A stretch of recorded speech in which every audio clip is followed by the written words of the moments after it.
চতুর্থ শ্রেণীর ছেলেমেয়েরা তোমরা দেখো, West Bengal board of primary education এখান থেকে বাটারফ্লাই বলে একটি টেক্সট বুক পেয়েছো। সেই টেক্সট বুকের লেসন 10 পেজ নাম্বার 106, এই লেসনের নাম হচ্ছে শান্তিনিকেতন। ব্যক্তিগতভাবে আমি শান্তিনিকেতনে দীর্ঘদিন পড়াশোনা করেছি, প্রায় ওখানে 7 বছর ছিলাম। খুব কাছ থেকে শান্তিনিকেতনকে দেখেছি, সেখানকার সৌন্দর্য, সেখানকার ঐতিহ্য, পড়াশোনার ধরন, সমস্ত কিছু আমাকে ভীষণভাবে নাড়া দিয়েছে। তোমাদের দিকে এই শান্তিনিকেতন এই চ্যাপ্টারটা পড়ানোর সময় 3টে আমার সিটিং লাগবে। এই 3টে সিটিংয়ের শেষ দিনকে আমি তোমাদের এই এখানে উল্লেখ আছে যে সমস্ত বাড়িগুলির কথা, সেই সমস্ত বাড়িগুলি আমি তোমাদের ভিডিও দিয়ে দেবো, বা আমার যে হোয়াটসঅ্যাপ পেজ, আমার যে ফেসবুক পেজ, সেই ফেসবুক পেজের মধ্যেও তোমরা পাবে। On your mark, given below are the names of a few festivals celebrated in India. Study the names and fill in the chart appropriately. তার মানে তোমাদের এখানে কতগুলো উৎসবের নাম দেওয়া আছে ভারতবর্ষে যেগুলি পালিত হয়। স্টাডি দ্য নেমস, নামগুলি পড়ো এবং যে চার্ট দেওয়া আছে সেই চার্টটি ফিল আপ করো। সেলিব্রেটেড ইন ওয়েস্ট বেঙ্গল আর সেলিব্রেটেড আউটসাইড ওয়েস্ট বেঙ্গল, এরকম দুটো কলম করা আছে। দেখো উপরে দেখো কী কী দেওয়া আছে ফেস্টিভ্যালস। পৌষ মেলা, পৌষ মাসে যে মেলা হয় সেই মেলা হচ্ছে পৌষ মেলা। এটা শান্তিনিকেতনে অনুষ্ঠিত হয় 2-1 বছর, এবং করোনার সময়ে এটা বন্ধ ছিল। বিহু আসামের একটি বড় উৎসব। বিহু তার মানে পশ্চিমবঙ্গের বাইরে, বিহু উৎসব পালিত হয় পশ্চিমবঙ্গের বাইরে। ওনাম, ওনাম এটাও ভারতবর্ষের একটা উৎসব, আমি ওনাম নিয়ে বলছি। ওনাম হচ্ছে কেরলের একটি গুরুত্বপূর্ণ উৎসব। ওখানে মালয়াম যে জাতি আছে, সেই মালয়াম জাতি, তাদের মধ্যে ধান তোলার সময় আগস্ট সেপ্টেম্বর মাসের দিকে যখন ধান তোলা হয়, ধান পাকে, ধান কাটা হয়, তখন যে উৎসব, সেই উৎসবটিকে ওনাম উৎসব বলা হয়। আমাদের দিকে এরকম কোন উৎসব আছে? একটা উৎসব আছে, কিন্তু সেটা হচ্ছে যখন নতুন ধান ওঠে, তখন সেই ধান ওঠার সময় যে আমাদের একটা পর্ব হয় বা পরব হয়, সেই পরবটার নাম হচ্ছে নতুন ধানের বা নতুন চালের যে উৎসব। তোমরা বলো সেই উৎসবটার নাম কি? পারবে? বা যদি না পারো নিজেরা, তাহলে বাবা মাকে জিজ্ঞেস করো।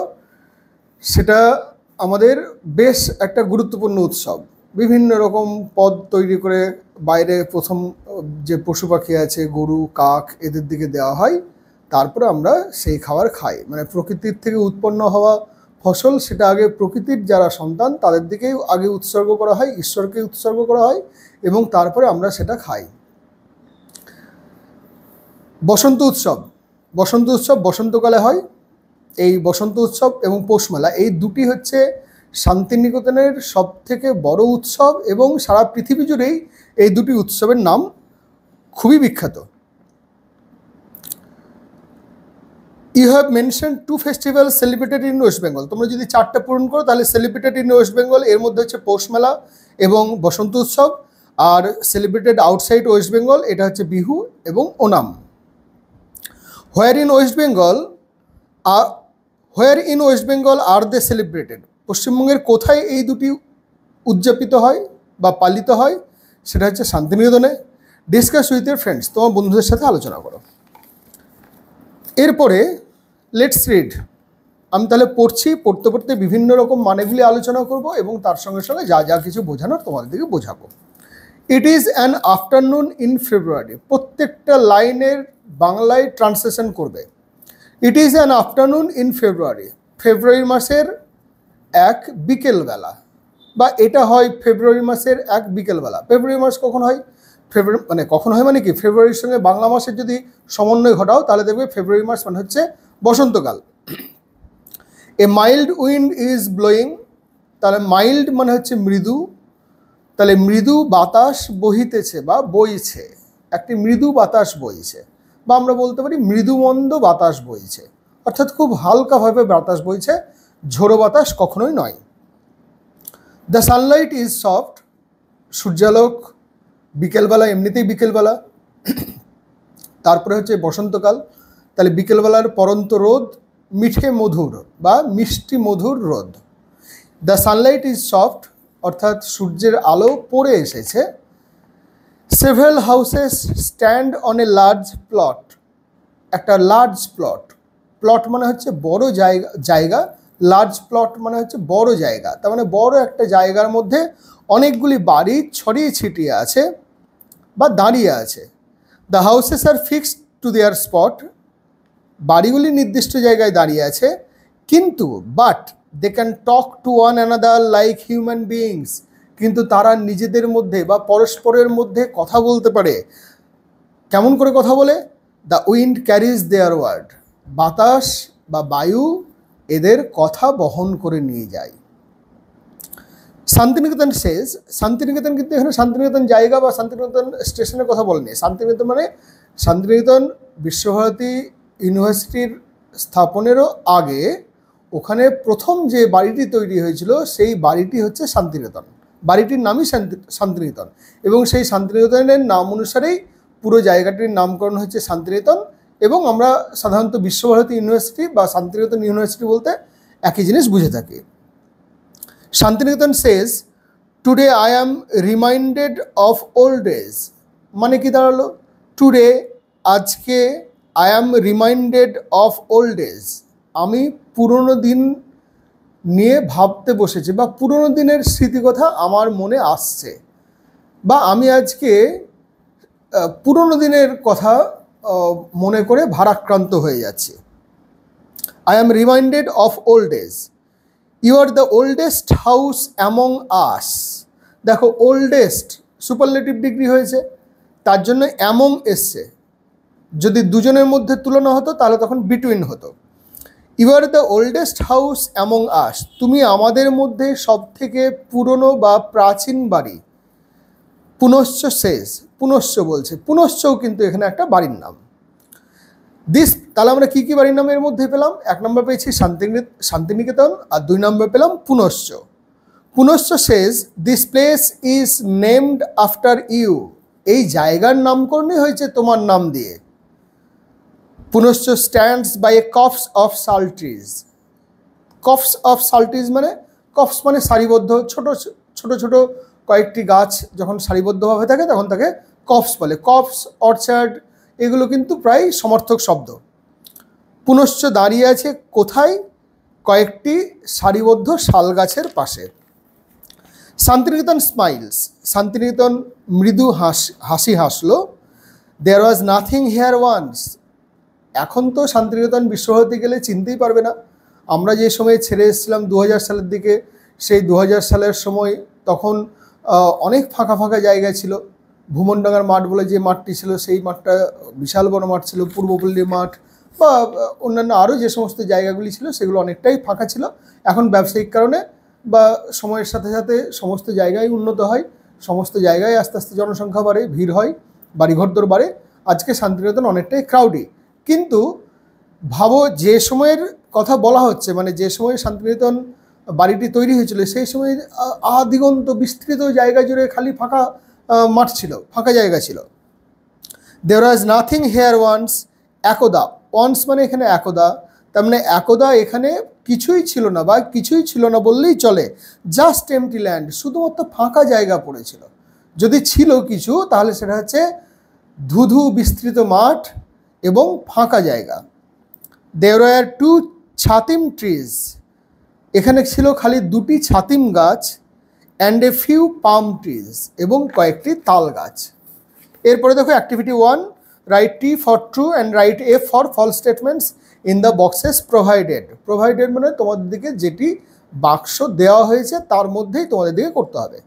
এ স্টর্ম ওয়াজ ব্লোয়িং, তাহলে স্টর্ম হবে না, কেন কি মাইল্ড উইন্ড বলছে, মাইল্ড মনে করে দেখো মাইল্ড উইন্ড বলেছিল, তাহলে স্টর্ম ওয়াজ ব্লোয়িং এটা false. Shantiniketan is reminded of old age, এটা ট্রু, কেন কি ওখানে শান্তিনিকেতন নিজেই বলেছে I am reminded of old age. The house Punashcha stands by a copse of banyan tree, banyan tree নয়, কেন কি ওখানে সালট্রির কথা বলা আছে, তার মানে সিয়েরটা হচ্ছে ফলস। আর্লিয়ার আগে there was only empty land around Shantiniketan, এটা ট্রু করবে, কেন কি পরের যে অংশটুকু বলেছে কয়েকটা ছাতিম গাছ, 2টি ছাতিম গাছ আর কয়েকটি তাল গাছ ছিল খালি, সুতরাং এখানে এমটি ল্যান্ড ছিল, এই কথাটা যুক্তিযুক্ত এবং তার জন্য এটা true statements. Activity 2, but they can talk to one another like human beings, discuss with their partner how two houses can speak with each other। তাহলে এটা আমাদের আলোচনার বিষয়বস্তু এখানে নয়।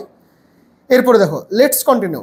Deoli is a house which is now a children's school. Dehali এটিও একটি বাড়ি, শান্তিনিকেতনের গুরুত্বপূর্ণ বাড়ি, সেটি এখন শিশুদের বা বাচ্চাদের, ছোট ছোট ছেলেমেয়েদের বিদ্যালয় হয়েছে। Dehali says you are the first house built here. দেহলিও তখন বলছে যে, পুনশ্চ যেমন বলেছিল যে তুমি হচ্ছে প্রথম গাছ এখান, প্রথম বাড়ি এখানকার, তেমনি দেহলিও বলছে তুমি হচ্ছে, you are the first house, তুমি হচ্ছে এখানকার প্রথম গৃহ বা প্রথম বাড়ি, বিল্ট হেয়ার, যেটি তৈরি হয়েছিল। Did you feel lonely? তখন কি তুমি একা বোধ করতে? Did you feel lonely? Not really, Shantiniketan says. Shantiniketan তখন বলছে নট রিয়ালি, ঠিক সেইভাবে না। I came up in 1863। I came up মানে আমি এসেছিলাম। তা আমি এসেছিলাম মানে কি? আমাকে তৈরি করা হয়েছিল। আমাকে তৈরি করা হয়েছিল 1863-তে, 1863 সালে। On such a day as this Debendranath Tagore came here. তার মানে ঠিক ওই রকম কোনো একটি দিনেই দেবেন্দ্রনাথ ঠাকুর এখানে এসেছিলেন। দেবেন্দ্রনাথ ঠাকুরকে, দেবেন্দ্রনাথ ঠাকুর হলেন প্রিন্স দ্বারকানাথ ঠাকুরের পুত্র বা রবীন্দ্রনাথ ঠাকুরের পিতা। He bought this land and had me built. তিনি এই জায়গাটি কিনেছিলেন। Buy bought bought, bring brought brought আর বাই বট বট, এগুলো মনে রাখবে, না হলে ভুল হয়ে যায়। তাহলে হি বট, তিনি কিনেছিলেন, দিস ল্যান্ড, এই জায়গাটি, অ্যান্ড হ্যাড মি বিল্ট, এবং আমাকে তৈরি করেছিলেন। I was built 28 years later. তার মানে শান্তিনিকেতন, এরপরে দেখো বলছে শান্তিনিকেতন যবে তৈরি হয়েছিল তার 28 বছর পরে। কে কথা বলছে? প্রেয়ার হাউস সেজ। প্রেয়ার হাউস মানে হচ্ছে শান্তিনিকেতনে কাঁচঘর বলে একটি ঘর আছে, যে কাঁচঘরটিকে উপাসনা গৃহ বলা হয়।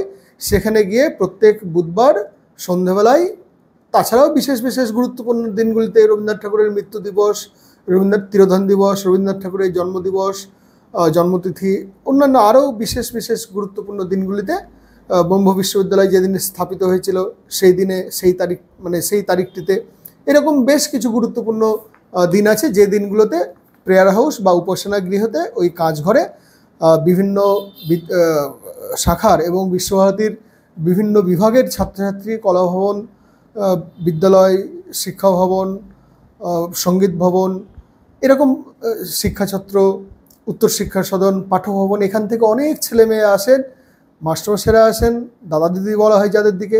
শান্তিনিকেতনে জানো তো যে ওখানে মাস্টারমশাইদের দিকে নাম, মানে কোনো মাস্টারমশাই সুশীল স্যার বা ললিত স্যার এরকম করে নাম ধরে ডাকা হতো না, তাদের দিকে দাদা বা দিদি বলা হতো। তাহলে এবার প্রেয়ার হাউস কি বলছে? I was built 28 years later. তার মানে আমাকে তৈরি করা হয়েছিল, তাহলে শান্তিনিকেতন যবে তৈরি করা হয়েছিল তার 28 বছর পর তৈরি করা হয়েছিল প্রেয়ার হাউসকে। Prayer house is made of coloured glass. Coloured glass মানে রঙিন কাঁচ দিয়ে তৈরি করা হয়েছিল। প্রেয়ার হাউসের ছবি আমি তোমাদের দেখিয়ে দেবো, তোমরা নেটেও যদি বা আমাকে বলো যে প্রেয়ার হাউস অফ শান্তিনিকেতন, তাহলে দেখবে কাঁচ ঘর, একদম রঙিন কাঁচ দিয়ে খুব সুন্দরভাবে ওই ঘরটিকে, উপাসনা গৃহটিকে তৈরি করা হয়েছে। আই রিমেম্বার দোজ ডেজ, আমি সেই দিনগুলি দেখতে পাই। আই রিমেম্বার দোজ ডেজ মানে আমি সেই দিনগুলি অনায়াসেই মনে করতে পারি। There were no electricity or motor cars then. তখন না ছিল বিদ্যুৎ, না ছিল মোটর চালিত গাড়ি। অনেকে দেখো there were no electricity or motor cars then, এটা মানে অনেকে লিখবে যে সেখানে ছিল না বিদ্যুৎ এবং মোটর চালিত গাড়ি, কিন্তু মানেটা দেখো কত সুন্দরভাবে বলা যায়। There were no electricity or motor cars then, তখন সেখানে না ছিল বিদ্যুৎ বা না ছিল মোটর চালিত গাড়ি। আম্রকুঞ্জ সেজ, আম্রকুঞ্জ কি? আম্রকুঞ্জ কিন্তু কোনো বাড়ি নয়। আম্রকুঞ্জ হচ্ছে আম্র মানে আম, কুঞ্জ মানে বাগান, আমের বাগান। ঠিক কলাভবন নয়, পাঠভবনের কাছেই, পাঠভবন এবং তার পাশে যে বৈতালিকের জায়গা, যেখানে আগে পৌষ মেলা, যেখানে আগে বসন্ত উৎসব হতো, সেই বসন্ত উৎসবের জায়গার পাশেই সিংহসদনের একটু বাঁদিকে সেখানে আম্রকুঞ্জ বলে একটি জায়গা আছে, যেখানে কয়েকটা আম গাছ লাগানো ছিল, অনেকগুলি আম গাছ লাগানো ছিল, এখন আস্তে আস্তে কমে এসছে। Amrakunja says I would like to join this conversation. তার মানে হচ্ছে আমি কি তোমাদের এই বাক্যালাপের সঙ্গে যুক্ত হতে পারি, বা আমি কি তোমাদের সঙ্গে একটু গল্প করতে পারি, বা আমি কি তোমাদের সঙ্গে এই কথোপকথনের অংশগ্রহণ করতে পারি, বা আমি ইচ্ছে প্রকাশ করছি তোমাদের সঙ্গে যুক্ত হওয়ার, তোমাদের যে এই আলোচনা হচ্ছে সেই আলোচনায় নিজেকে যুক্ত করতে পারলে আমি খুশি হব। I would like to join this conversation. Conversation মানে হচ্ছে কথোপকথন। এটা ওয়ার্ড ট্রুপ আছে, দেখো, ডায়লগ বা টক। একাধিক ব্যক্তির সাথে যখন বাক্যালাপ হয় তখন তাকে আমরা কনভারসেশন বলি। এখন তো স্মার্টফোনে দেখবে যে কনভারসেশন কল, অর্থাৎ দূরে হয়তো মামা আছে, মাসি আছে, বাবা আছে, মা আছেন, বা কোনো আত্মীয় স্বজন বন্ধু আছে, তখন অনেকে কি হয় একসাথে কনভারসেশন করা হয় কনফারেন্স কলের দ্বারা, মানে ওখানে বিভিন্ন মানুষ একত্রে কথাবার্তা বলতে পারে। I am not a house, আমি কিন্তু কোনো বাড়ি নই। I am a mango orchard, মানে আমি হচ্ছি আম গাছের বাগান বা আম্রকুঞ্জ। আম্রবিতান তাও বলা যাবে, বিতান মানেও বাগান। But I have seen the old times too, কিন্তু আমিও তোমাদের মতনই পুরনো দিন দেখেছি বা পুরনো দিনের সাক্ষী। বারবার বলছি, দেখো একই রকম বাক্যের বিভিন্ন রকম তুমি মানে বলতে পারো। But I have seen the old times too, কিন্তু আমিও দেখিয়াছি পুরনো দিন তোমাদেরই মতন, এটা একটা হয়। আবার হয় but I have seen the old times too, আমিও পুরনো দিনের কথাগুলো মনে করতে পারি। বা I have seen the old times too, এই সমস্ত পুরনো দিনের সাক্ষী আমিও বন্ধু। Rabindranath sat among my trees and wrote poems, Rabindranath Thakur আমারই বাগানে বিভিন্ন গাছের তলায় বসে বসে কবিতা লিখতেন। শ্যামলী, শ্যামল থেকে শ্যামলী এসছে। শ্যামল মানে সবুজ, কিন্তু শ্যামলী মানে কিন্তু কালো। তা শ্যামলী মানে মাটির বাড়ি। এখানে তোমরা যারা বিশ্বভারতীতে অনেকেই ঘুরতে গেছো বা অনেকেই ঘুরতে যাওনি, দেখবে শ্যামলী হচ্ছে কালো রঙের একটি মাটির বাড়ি, যেটা বিভিন্ন বৈজ্ঞানিক পদ্ধতিতে তৈরি করা হয়েছিল ঘরটিকে ঠান্ডা রাখার জন্যে। মানে বিশ্বভারতীতে বা বোলপুর, শান্তিনিকেতন এই জায়গাটি কাঁকুড়ে মাটির জায়গা, আর এখানে কি হয় যে ল্যাটেরাইট মৃত্তিকা বেশি, তার জন্য তাপমাত্রা খুব বেশি, তাই ওই জায়গাটাকে ঠান্ডা রাখবার জন্যে ওই বিশেষ পদ্ধতিতে একটি ঘর তৈরি করা হয়েছিল যার নাম ছিল Shyamali. Shyamali an earthen house, এই যে আর্দেন হাউস বলেছে, আর্দেন হাউস মানে আর্থ থেকে আর্দেন আসছে, কিন্তু আর্থ মানে পৃথিবী, মানে পৃথিবী মানে কি, পৃথিবী মানে মাটি, আমরা পৃথিবীর বুকে মিলিয়ে যাই, তার মানে আমরা মাটিতে মিলিয়ে যাই। ক্ষিতি অপ্তেজ মরুদ্বম, এই যে পাঁচটা যে ক্ষেত্র আছে, সেই পাঁচটা ক্ষেত্রের মধ্যে আমাদের এই শরীর বিলীন হয়ে যায়। তাহলে আর্দেন, আর্থ থেকে আর্দেন এসছে, আর্দেন মানে মৃন্ময় বা মাটির। শ্যামলী অ্যান আর্দেন হাউস সেজ, মাটির বাড়ি শ্যামলী বলে উঠল, has anything change since those days, সেই সমস্ত দিনের থেকে আজকে কি কোনো পরিবর্তন দেখতে পাচ্ছ বা কোনো পরিবর্তন ঘটেছে? There are beautifully curved figures on my walls, এখন আমার দেওয়ালে বিউটিফুলি কার্ভড ফিগার্স মানে শ্যামলীর যদি যাও তাহলে শ্যামলীর গায়ে দেখবে, দেওয়ালের গায়ে দেখবে বিভিন্ন ফিগার, মানে মানুষ বা প্রাণী, কুকুর, এদের বিভিন্ন রকম শারীরিক যে গঠন, সেই গঠনগুলিকে ওখানে ভাস্কর্যের মতন করে তৈরি করা আছে।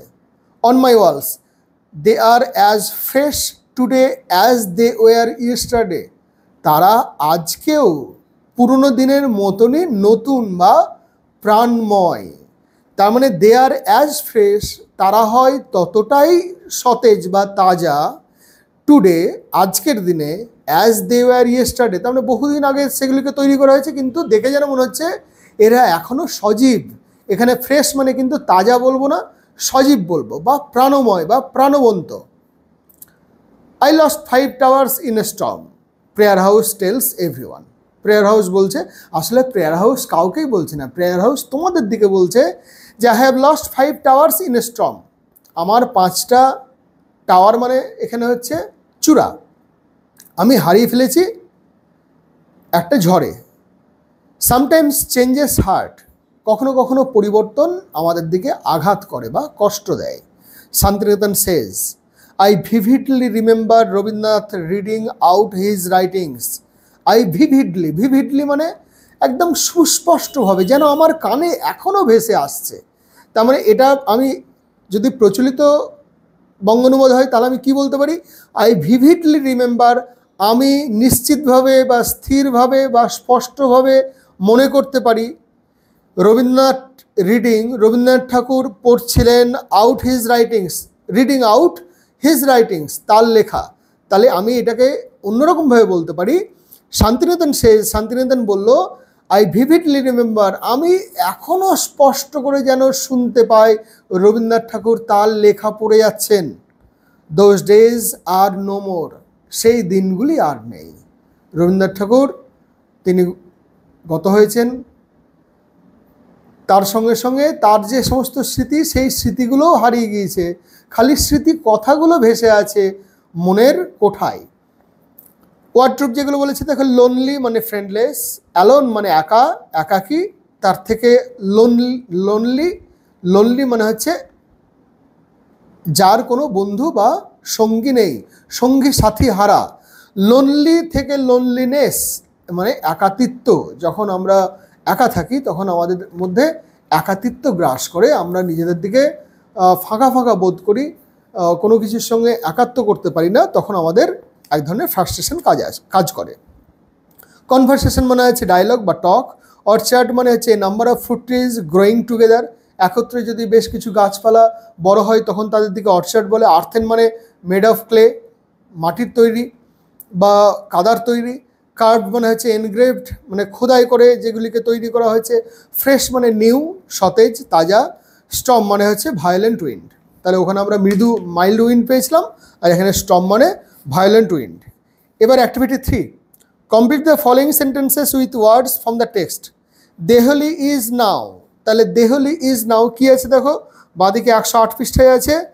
Dehali is a house which is now a children's school, তাহলে তার উত্তর হবে Dehali is now a children's school. B, prayer house is made of, prayer house কিসের তৈরি, দেখো মেডের পর অফ বসে, মেডের পর কোন প্রিপোজিশন বসে, অফ বসে, সবসময় মেড অফ হয়। তাহলে প্রেয়ার হাউস কাঁচের তৈরি ছিল আর শ্যামলি ছিল আর্দেন। তাহলে prayer house is made of, prayer house তৈরি হয়েছিল কাঁচ দিয়ে, prayer house is made of coloured glasses. Amrakunja is a, এখানে দেখো বলে দিয়েছে Amrakunja, I am a mango orchard, তার মানে এখানে বলতে হবে Amrakunja is a mango orchard. Prayer D, prayer house had lost, এখানে বলেছে I lost 5 towers in a storm, তাহলে prayer house had lost its 5 towers in a Sturm. এবার অনেকে কি করো, তোমরা ইটস যেটা আমি বললাম যে it's 5 towers in a storm, এটা না করে তোমরা অনেকে করো prayer house has lost 5 towers, তা করলেও নাম্বার পাবে। এরপরে fill in the following table. Said by whom আর স্টেটমেন্ট, এটা আমাদের পড়াতে গিয়ে সঙ্গে সঙ্গে মনে থাকে না, তোমরা বই খুঁজে খুঁজে, তোমাদের যেহেতু প্যাটার্নটা এরকম থাকে যে টেক্সটের কিছু অংশ প্যাসেজ তুলে দেয় এবং সেই প্যাসেজ পড়ে পড়ে তার উত্তর করতে হয়, যেহেতু এটা তো বাংলা নয় যে আমরা খুব সহজেই মনে রাখতে পারি, অনেকটা প্যাসেজ থাকলেও তার মধ্যে থেকে সঙ্গে সঙ্গে মুখস্থ হয়ে যায় না, তার জন্য তোমাদের সুবিধার জন্য একটা প্যাসেজ তুলে দেয় এবং সেখান থেকে এই প্রশ্ন উত্তরগুলো করতে হয়। তাহলে said by whom, I came up in 1863, কে, not really, Santiniketan says I came up in 1863, তাহলে এটা শান্তিনিকেতন বলছে, তাহলে বাঁ দিকে লিখবো শান্তিনিকেতন। ডান দিকে স্টেটমেন্টস আছে, there were no electricity or motor cars then, এই কথাটা কে বলেছে, প্রেয়ার হাউস বলেছে। এই যে বলেছে prayer house is made of coloured glass, I remember those days there were no electricity or motor cars then, তাহলে এই কথাটি বলছে, 2 এর উত্তর হবে প্রেয়ার হাউস। 3 এর Rabindranath sat among my trees and wrote poems, এই কথাটা বলছে আম্রকুঞ্জ। আম্রকুঞ্জের বিভিন্ন গাছের, আম গাছের তলায় রবীন্দ্রনাথ ঠাকুর বসে, আম গাছের নিচে রবীন্দ্রনাথ ঠাকুর বসে তার লেখাগুলো লিখতেন, রোট পোয়েমস। এটা আম্রকুঞ্জ বলছে, এখানে লেখা আছে but I have seen the old times too, Rabindranath sat among my trees and wrote poems. তাহলে 3-এরটার উত্তর হচ্ছে আম্রকুঞ্জ। আর 4-এরটার there are beautifully curved figures out on my walls, তাহলে এটার উত্তর হচ্ছে শ্যামলী। শ্যামলী ছিল আর্দেন হাউস, সেখানে বিভিন্ন ফিগার সেগুলি খোদাই করে রাখা ছিল বা রাখা আছে, এটা বলছে শ্যামলী। তাহলে এইটুকু পর্যন্ত আজকে পড়ালাম, বাদবাকিটুকু তোমরা রিডিং পড়ে থাকবে, তারপরে আস্তে আস্তে এর মধ্যে তোমরা কাজ করো। বাড়িতে বাবা বা মাকে বলো, এখন সবারই স্মার্টফোন আছে, আমার কথা যে শুনছো, যে আমার পড়া পড়ছো, সে অবশ্যই স্মার্টফোন আছে, তাহলে সে বাবা বা মাকে বলো যে শান্তিনিকেতন থেকে, মানে প্রত্যেকবার খালি এরকম জিজ্ঞেস করবে, মানে গুগল সার্চ করবার সময় Shantiniketan prayer house, Shantiniketan house, Shyamali house, Punashcha house, Dehali house বা আম্রকুঞ্জ অফ শান্তিনিকেতন, এই ধরনের টার্মগুলো দিলেই, কিওয়ার্ডসগুলো দিলেই দেখবে তোমাকে সমস্ত কিছু দেখিয়ে দেবে, এবং তুমি যেন দেখতে পাবে ওখানে যখনই দেখবে Amrakunja, Patha Bhavan, reading under the tree, এই ধরনের কিওয়ার্ডস যখন দেবে, তখন দেখবে যে পাঠভবনের ছেলেমেয়েরা বা শিক্ষা চত্বরের ছেলেমেয়েরা তারা কেমন সুন্দর মানে আম গাছের নিচে বা গাছের নিচে গোল হয়ে বসে উন্মুক্ত প্রকৃতির মধ্যে কি সুন্দর পড়াশুনো করছে। আজকে এ পর্যন্তই, পরে আবার বাকিটা।